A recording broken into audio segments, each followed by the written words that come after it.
ఇందాక అన్నట్టు work from Bengaluru MLA అయిన జనరల్గా శాసనసభ్యులు అసెంబ్లీ అయిపోయిన తర్వాత వాళ్ళ నియోజకవర్గాలకు వెళ్ళి పనిచేసుకుంటారు, ప్రజలకి అందుబాటులో ఉంటారు. ఈయన మాత్రం శాసనసభకి రాడు, బెంగళూరుకి మాత్రం తరచుగా వెళ్ళిపోతూ ఉంటారు. ఏ విధంగా మీరు ప్రజా సమస్యలపైన మీరు నిలబడతారు చెప్పండి? ప్రజలు మీకు ఒక శాసనసభ్యుడిగా మిమ్మల్ని ఎన్నుకున్నారు కదా, దాన్ని మీరు గౌరవించాలి కదా. ఇవన్నీ విస్మరించి కేవలం ఇట్లా ప్రెస్ మీట్లు పెట్టి మీ క్రిమినల్ మైండ్, అంటే నేను అనేది ఈరోజు పవన్ కళ్యాణ్ గారిని ప్రత్యేకంగా టార్గెట్ చేయాల్సిన అవసరం దేనికోసం వచ్చిందంటే తన రాజకీయ ప్రస్థానంలో ఈ విధంగా ఆయన ముందుకెళ్తూ ఉంటాడు. ఒక క్రిమినల్ మైండ్. మేము కూడా అనొచ్చు కదా, నువ్వు కోడి కత్తికి ఎక్కువ గొడ్డలికి తక్కువ అని. ఏ విధంగా బాబాయ్ హత్య జరిగిందో అందరికీ తెలుసు కదా. ఇది పద్ధత.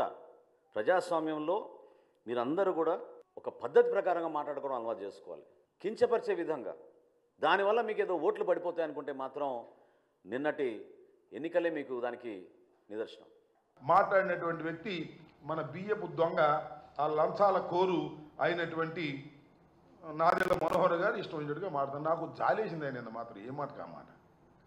ఆయన మాట్లాడుతుంటే పక్కన ఉన్నాడు పాపం కొంటాల రామకృష్ణ గారు, కాంగ్రెస్ పార్టీలో ఉన్నాడు, రాజశేఖర్ గారు క్యాబినెట్లో ఉన్నాడు. పాపం బిక్మని చూస్తున్నాడు ఈ ప్రబుద్ధుడి ముందు. ఈయన బస్తాలు బియ్యం ఎక్కేస్తున్నాడు. పాపం ఆయన సిన్సియర్గా ఉండేవాడు. మరి ఇప్పుడు ఎలా ఉన్నాడో తెలియదు. మరి ఈ పక్కన ఇంకొక ఆయన ఉన్నాడు, తాడేపల్లి గుడి ఆయన సిన్సియర్గా, వాళ్ళు బిక్మని చూస్తున్నారు, ఈయనేమో ఉపన్యాసం చదువుతున్నాడు.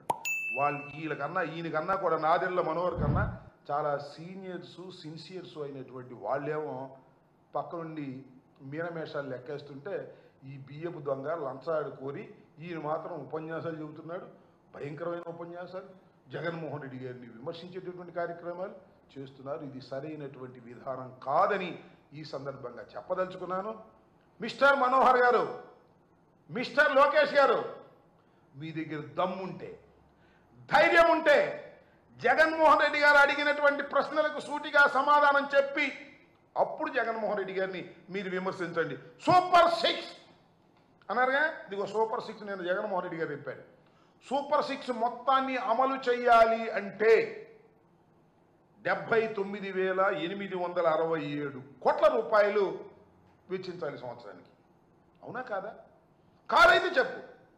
నేను అడుగుతా ఉన్నా, లోకేష్ని అడుగుతా ఉన్నా, లోకేష్ గారి తండ్రిని అడుగుతా ఉన్నా, అదేవిధంగా మనోహర్ గారిని అడుగుతున్నా, మనోహర్ గారి బాసుని అడుగుతా ఉన్నా. సూపర్ 6ని అమలు చేయాలంటే 79,867 కోట్ల రూపాయలు అవసరమా కాదా? సమాధానం చెప్పండి. అవసరమైతే బడ్జెట్లో మీరు ఎంత పెట్టారు? 17,179 కోట్లు పెట్టారా? ఎవరిని మోసం చేస్తారండి మీరు? నాకు అర్థం కాలేదు.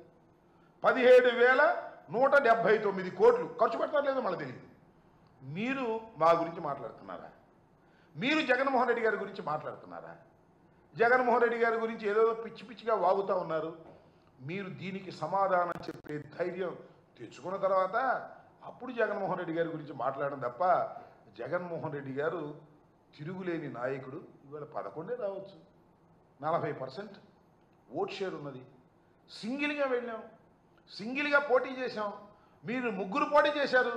3 పోటీ చేసి మాకు 100% స్ట్రైక్ రేటు, మాకు అద్భుతంగా ఉంది, అమోఘంగా ఉందని ఊరికి మీరు సొల్లు వాగుడు వాగుతుంటే ఏం చెప్పాలి నాకు అర్థం కాల. ఇలాంటి దుర్మార్గమైనటువంటి కార్యక్రమాలు ఇవాళ మీరు చేస్తున్నారు. అనే ముందు 10 సార్లు ఆలోచించుకోండి. పవన్ కళ్యాణ్ గారు అయితే జగన్మోహన్ రెడ్డి గారిని జర్మనీ వెళ్ళమని అడగొచ్చు, రాజకీయాలు వదిలిపెట్టి, ఇక్కడ రాజకీయాలు వదిలిపెట్టి. మేము మాత్రం కార్పొరేటర్కి తక్కువ, ఎక్కువ, ఎమ్మెల్యేకి తక్కువ అని 2 చోట్ల నిలబడి ఓడిపోయి గతి లేక 3-4 పార్టీలతో కలిసి 15 సంవత్సరాల తర్వాత శాసనసభకు వచ్చినటువంటి పవన్ కళ్యాణ్ గారిని ఏమన్నా అంటే మాత్రం ఒప్పుకోరండి. ఇది మీరు ఒక్కసారి ఆలోచించుకోండి. మమ్మల్ని అనే ముందు మీరు కూడా దానికి సిద్ధంగా ఉండండి. మిమ్మల్ని అనగానే ఊరికి రెచ్చిపోయి అది కూడా తెస్తాం, ఇది కూడా తెస్తాం అని పిచ్చివాగుడు వాగొద్దని కూడా ఈ సందర్భంగా నేను చెప్పదలుచుకున్నాను.